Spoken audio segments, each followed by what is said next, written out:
तो सांग मैंने नमस्ते। तो भल था समस्ते। तो सांग मैंने आज सकाल सकाल भारी दुखित घटना घटी जे आमर पारादीप 18 इंच लक पड़े निआ लगी सकाल सकाल दुईटा चाल घर जली जाइए। तो गोटे चाल घर पूरा जली जाइए, आ गोटे चाल घर अधा जली। दुईटा गैस टैंकी फाटी जाइए, गोटे बड़ गैस टैंकी आ गोटे 5 लिटर गैस टैंकी फाटी जाइए। तो भारी कहार किसी है किंतु घरटा जली जाइए, टोटाल सब घर जिनस पत्र सब जली जाइए।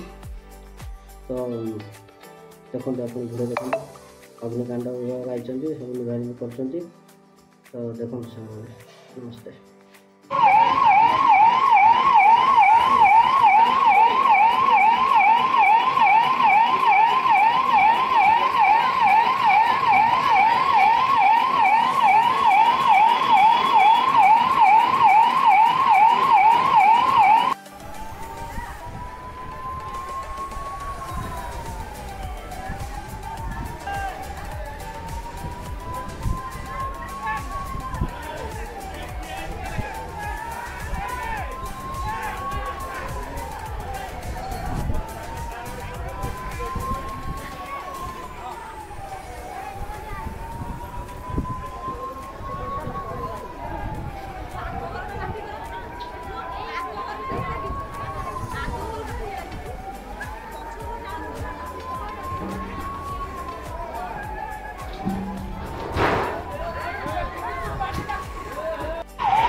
कैमरामैन